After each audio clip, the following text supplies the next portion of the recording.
it's odd there were no black writers on Good Times. Isn't that correct? We had a lot of contention about that.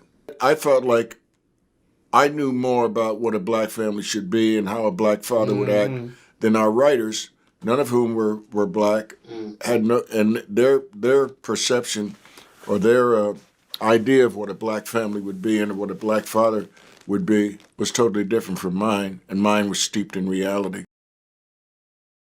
I love seeing black folks on screen. I'm sure that's not a surprise to many of you, but for those who don't watch my channel and content regularly, I love to celebrate whenever we are represented and featured on screen. Whether it be live action, animation, television, film, hell, even plays, I will sit down and watch a piece of media that not only centers black stories and shared experiences, but celebrates those stories in a way that goes against many of the stereotypes and tropes that get perpetuated by Hollywood. And despite it being 2024, that's still not an easy thing to come by. It's been about a month since my last video in which we discussed how far too many black stories get easily co-opted by the establishment for economic and political gain. This is still true, and it's not going anywhere anytime soon. Despite being represented and featured on screen more than ever before, black people still are not in complete control of our stories. We still have to navigate the world through the lens of respectability politics in order to avoid offending white sensibilities. Hell, I said Hollywood was pretty white in my last video, and it got a certain demographic of men so riled up that they instantly had a racism factory reset.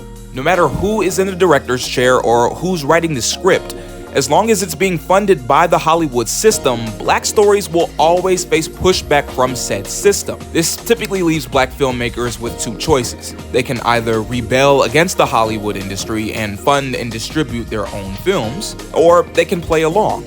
And playing along isn't necessarily a bad thing. For some black filmmakers, just getting a chance to tell stories on the big screen is a massive accomplishment. It's no surprise that they wouldn't try to be too submersive with their messaging. After all, it takes a million steps to climb this staircase into Hollywood and only one misstep to fall down. But what if you took it a step further? What if, to avoid the conflict that comes with upsetting white sensibilities, you made the black experience more palatable for white people? What if you made black stories for white people? Who is this I'm about to kill? Juan, my boyfriend!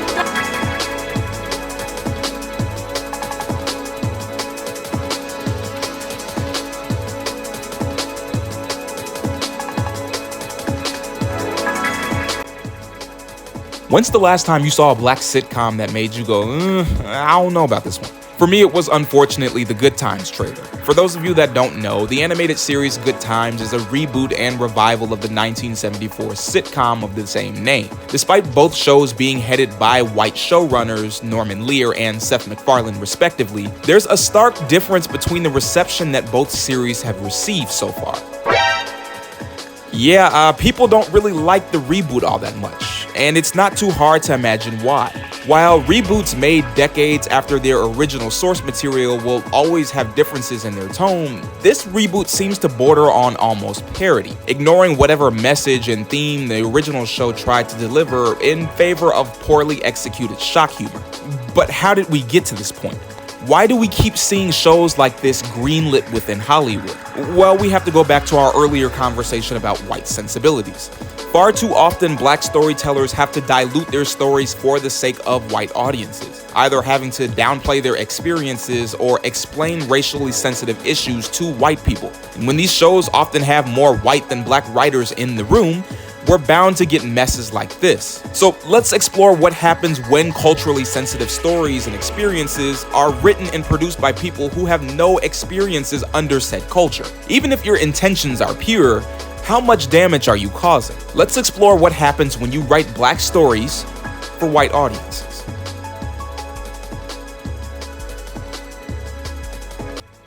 Facts! Shit, big facts! You dunk him in that holy water? As usual, before we get started, let's establish a few things. This is not intended to hate on any creators or writers behind this series. While I may heavily disagree and find the body of work extremely distasteful, this is not a personal attack towards them.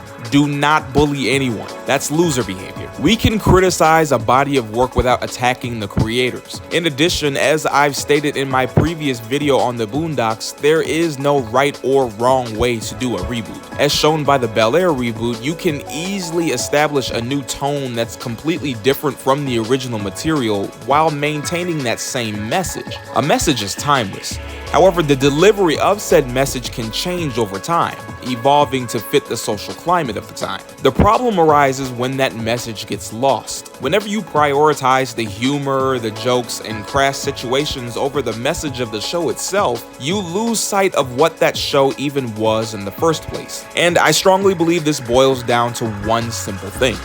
The non-black showrunners, specifically Seth MacFarlane, don't understand the black experience, and therefore lose the intent of the show while attempting to reboot it.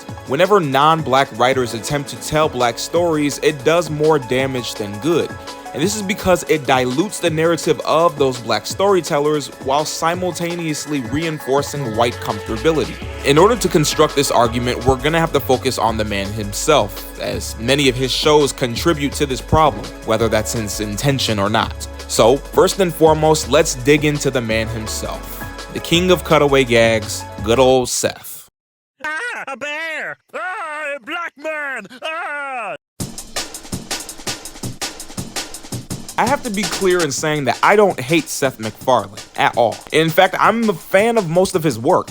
When I say most, I pretty much mean American Dad.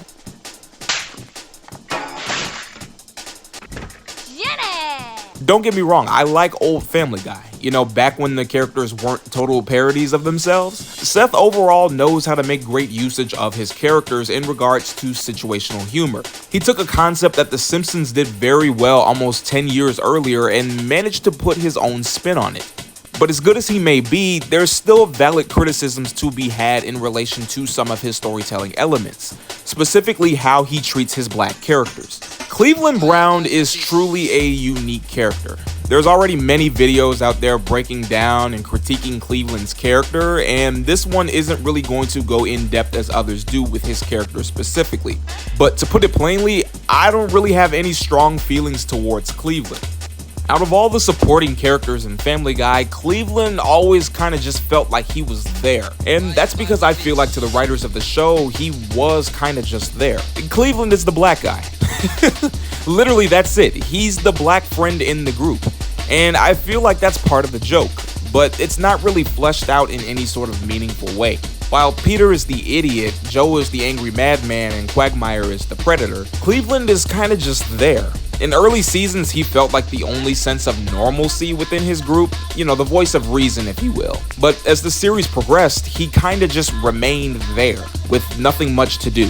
Which is one of the reasons why I feel the Cleveland show was so easy to create. The reason why the Cleveland show works as a concept so well is because Cleveland is the one character you can remove from the show and not really have it affect any plots or storylines. When you have a character that's contributed so little, it gives opportunities to create something new, something fresh that you wouldn't be able to get with the other supporting characters. And in theory, this could have been really interesting, but there's one glaring problem. Look who's writing it. I don't like this show. I'll just go ahead and say it. While I'm indifferent about Cleveland as a character, I cannot watch the Cleveland show. And that's because it's so painfully obvious that this show had little to no black writers involved. And it shows. We know the show was written by white people, but exactly how many? Don't worry, we did a little bit of digging. Out of the 83 confirmed writers and producers who worked on the show, only about are black. Yeah, that's right, I couldn't even confirm exactly how many black writers were on this show. Fortunately, this is less egregious with the voice cast. For the most part, the cast are voiced by black voice actors with the exception of Cleveland and Rollo. But this doesn't help much, as the voice actors aren't writing the stories. With little to no input from black writers, you're bound to have an offensive mess like this. But I don't think that's too much of a concern. That's because the Cleveland show is not for black audiences. It's for white people. Seth MacFarlane has an idea of what he thinks black people are, how they act, and how they operate. Because he's never lived any of these experiences, he's writing about something he knows little to nothing about. And it didn't take long for the audience to pick up on this. Hey yo, Seth, FYI. Ain't no niggas watching the Cleveland show. Yeah, I bet you think that's mighty fucking funny. Black audiences can tell they were being pandered to in the most offensive ways possible. As a result, many black folks would either make fun of the show's shallow attempt to appeal to black audiences or wouldn't watch it at all. And trust me, he's aware of this. This is something he's made fun of multiple times in both Family Guy and American Dad. While Seth may be able to joke about this in retrospect, the damage is already done. The first way in which we can observe the damage that's done by white writers creating black stories is because of the dilution of black storytellers. Whenever you have someone who thinks they know how a community acts without consulting them or letting them tell their own story, it comes off as pandering and offensive. As a black man, if I tried to write a story about an Asian American family despite not being of Asian descent or having any cultural experience or significance, the world would be pissed, and rightfully so. And don't worry, I can already detect the contingent of you watching this rushing to the comments with a magical rebuttal. You sound like a hypocrite, Bill Boy. If white people can't write stories about black people, then blacks can't write about white people or Hispanics. They also can't put themselves in anime anymore. No. Oh. There's a difference between writing a character who happens to be black and an explicitly black story. Whenever a character's racial and cultural identity is significant to the story, so significant that removing it would fundamentally change it, it's hard to write from the perspective you have no history with. There are many black characters that if you cast them as an actor with a different race, it wouldn't add or take anything away from the story. But when a character's identity is directly connected to their racial and cultural identity, say Black Panther for example, you can't change that, or else you've changed the story. Why can't a white guy write Black Panther? Shut up! But none of this is new. We've known about this for years. The problem that needs to be unpacked is the fact that as long as this continues, black stories will continue to be diluted. The dilution comes from the fact that there are more than enough talented black writers within Hollywood and the animation industry. It wouldn't have been too hard to hire a black writer to write a story about a black family. Black writers are already disproportionately hired within Hollywood compared to their white counterparts. To know this and still write stories that borderline on offensive tropes is nonsense, and one of the many reasons why Seth MacFarlane doesn't get a pass. At the end of the day, it doesn't matter what your intentions are, or how many black voice actors you hire, or how much black culture you attempt to consume. If you're not black, don't attempt to tell black stories. All you'll end up doing is taking the spotlight away from black writers who have a chance to tell the same story that you're trying to tell, and it just ends up harming everyone in the long run. But since when has Hollywood ever cared about that? The funny part about all of this is, the Cleveland show ended over 10 years ago. There's more than enough analysis on this show. Seth MacFarlane has had more than enough time to go back to the drawing board and figure out what went wrong. There are many creators out there who have regretted past work and made up for it. But what did Seth do? Did Seth MacFarlane study from his failure on the Cleveland show? Did he realize that white people attempting to make stories about black people is not a good idea? Did he hire black writers to avoid making another animated minstrel show? Surely he wouldn't be dumb enough to make the same mistake twice, right? Join me in bringing attention to the chemicals in our food. They are selling us poison and passing it off as food. Processed is that cornbread? Processed is not progress, my sister. But it may be full of flavor.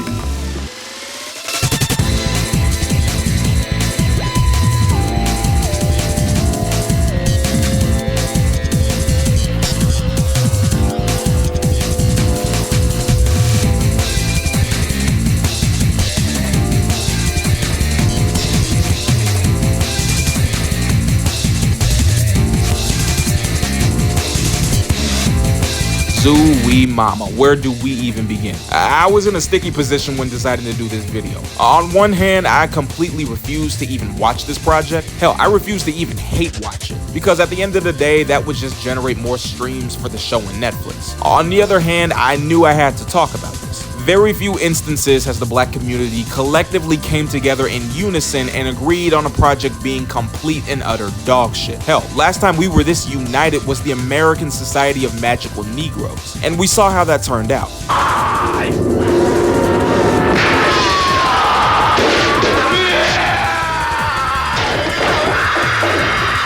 Rightfully so. I knew despite the ugly and disgusting trailer, despite the clearly offensive portrayals, I still had to give it a shot. After all, who knows, maybe Seth MacFarlane learned his lesson and actually hired some black writers and showrunners for once. After all, Steph Curry was the executive producer, and the credits appeared to have quite a few black writers in it. Clearly, it can't be as bad as the trailers had made it seem, right? Hell motherfucking no. Get that bitch out your house. Quick. My cousin James came home from the army with one of them service dogs. That dog licked him, slept with him. Shit started getting weird.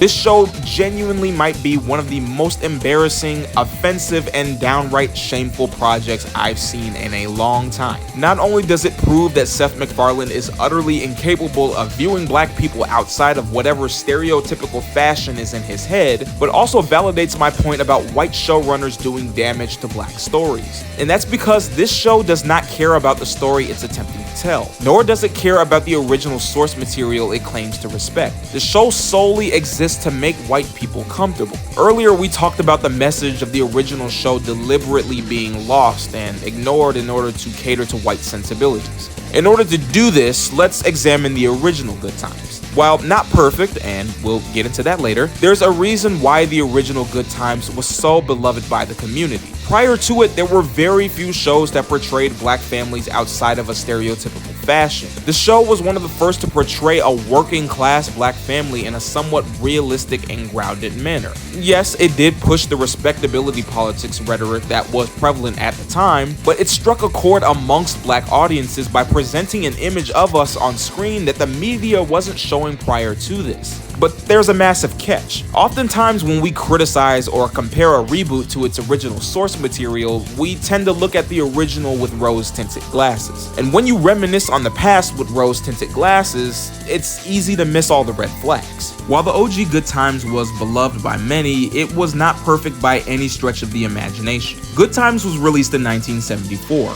a time in which many militant and black power messages were being circulated throughout the community. As we've talked about before on this channel, the establishment does not like that. As a response to this, the entertainment industry was looking for ways to push back against this narrative. Fortunately for them, the network CBS picked up on the concept of a sitcom revolving around a black family, created by Eric Monty and Mike Evans. Monty would later go on to create multiple black sitcoms such as The Jeffersons and What's Happening. The plan was to create a sitcom about a respectable, working class black family, which is a dope concept. But things started to take a turn. Enter Norman Lear. While Monty and Evans were the creators of the show, Norman Lear served as the executive producer, calling the shots and commanding the creative control over the show. You might begin to notice some parallels. Lear, despite not being black, had a very distinct vision for how he wanted to portray a black family on screen, and this caused a massive disconnect between him and the stars of his show, specifically John Amos. In a 2017 interview with Sway in the Morning, Amos details many of the different experiences he had during the production of Good Times, as well as the turbulent conditions that led to him leaving the show. The truth of it was, when the show first started, we had no African American writers on the show.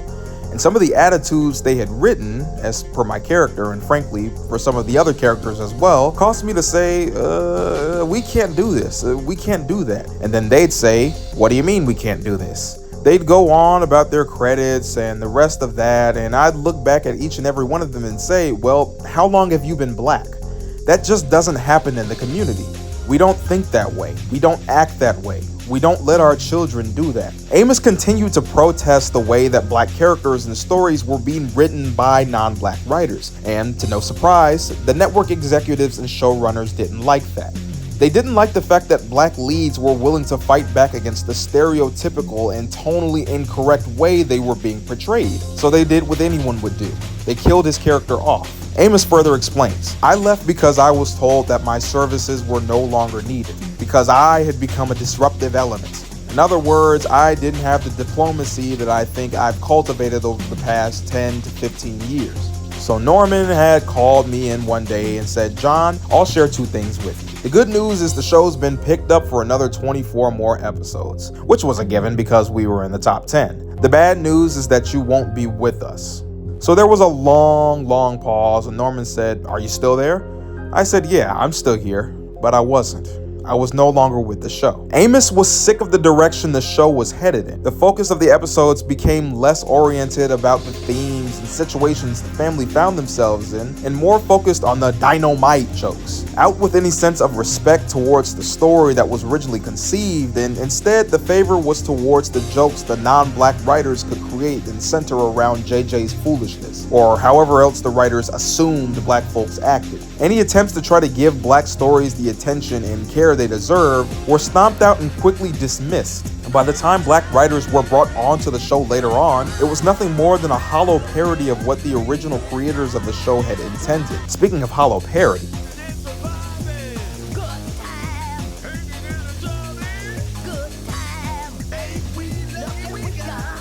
and comparing both the original and rebooted versions of Good Times, it's easy to see how the reboot is clearly more offensive than the original. But with further examination, it's evident that the two series suffered from the same pitfalls. Those pitfalls being that they were black stories written for white audiences. Whether it be the quote-unquote good-intended respectability politics implemented by Norman Lear, or the crass and disgusting shock humor implemented by Seth MacFarlane. When you create a black story for the sole sake of making white people comfortable, you completely devalue the story that you're trying to tell. Any meaningful messages, stories, and lessons that we needed to hear and don't typically get to see on screen get washed out, diluted, downplayed, or erased completely, all for the sake of making black stories more palatable for white audiences. And it doesn't stop with Good Times. As long as this trope continues, we're going to see these messy, offensive storylines that don't serve us. Now, this is typically the point in the video where someone will comment without finishing the video and complain about me being completely negative and offering no solutions, despite my last 3 videos offering solutions within them. But don't worry, we'll throw in just a few to keep y'all quiet. So how do we fix this? How do we stop black stories from being shamelessly told by non-black writers? The truth is, we can't. JJ, say something, baby. Somebody's been shot.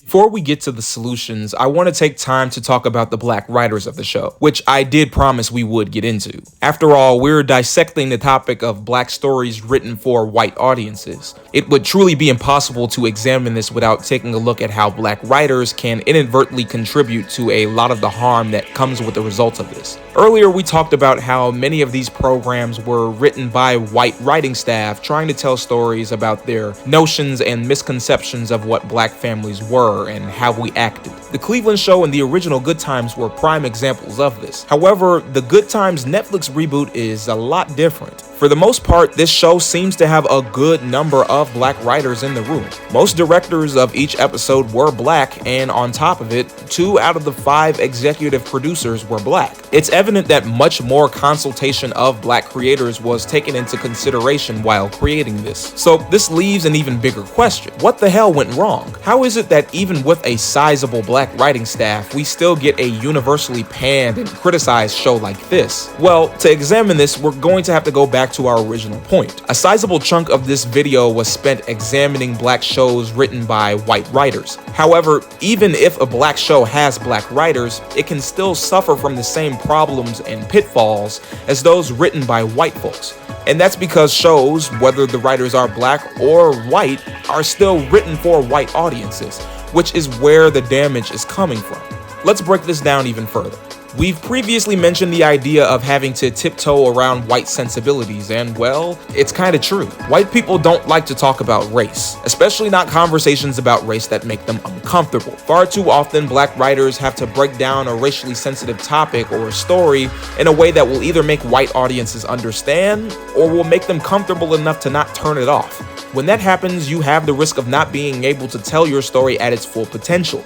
You're forced to dumb down your story or sugarcoat it in a manner. This is me trying to give the black writers some benefit of the doubt. It can be hard to tell a black story without pissing off white people, and work is hard to come by. At the end of the day in America, you're going to have to cave into white sensibilities and interests just to survive in some way, shape, or form. But caving into white sensibilities is one thing.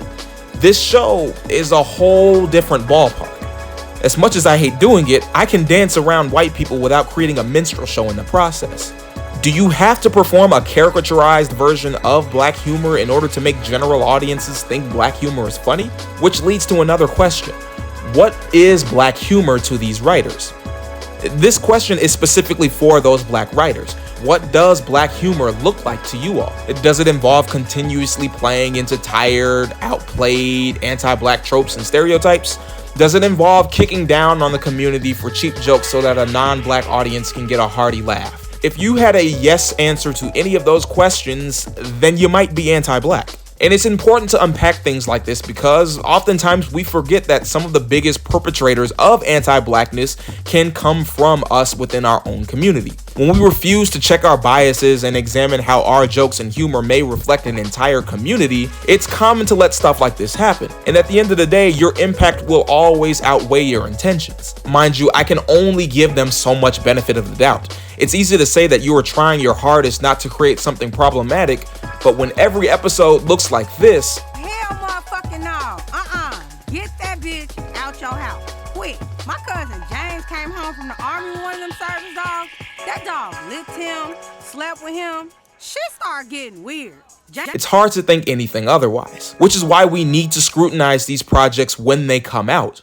One of the best ways to crack down on these anti-black narratives is to crack down on our own folks when they're guilty of it. But that's a whole nother topic within itself. I feel like this section is a really good litmus test to see who watched the entire video. Oh well. Now, back to the solution. Unlike previous topics I've discussed, this issue can't really be solved by us. And that's for two reasons. One, we don't have any sort of systemic power controlling Hollywood, and to be honest, we never will. In my video Tubi, the New Blaxploitation, we discussed how Tubi was the perfect outlet for black creatives, due to the fact that it had little to nothing as far as distribution costs. Hollywood, however, is a completely different beast, from production to distribution costs to the fact that black folks own so little within Hollywood. I mean, yeah, there are a few black billionaires with massive wealth within the entertainment industry, but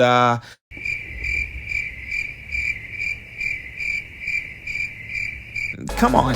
Those that do exist are only concerned with maintaining their own power off the backs and exploitation of others. I can already hear some of y'all right now. They've made their billions. They don't have to give back. And that's okay. That's perfectly fine if they don't want to. But don't go trying to paint these guys as saviors of the community when you yourself have just admitted that they're nothing more than a bunch of bougie niggas with a little bit of change. This is not going to turn into a long, drawn-out rant about black capitalism either. There's already more than enough videos on that regarding that topic. To put it shortly, we just don't have the power within Hollywood, and we're never going to have that systemic power.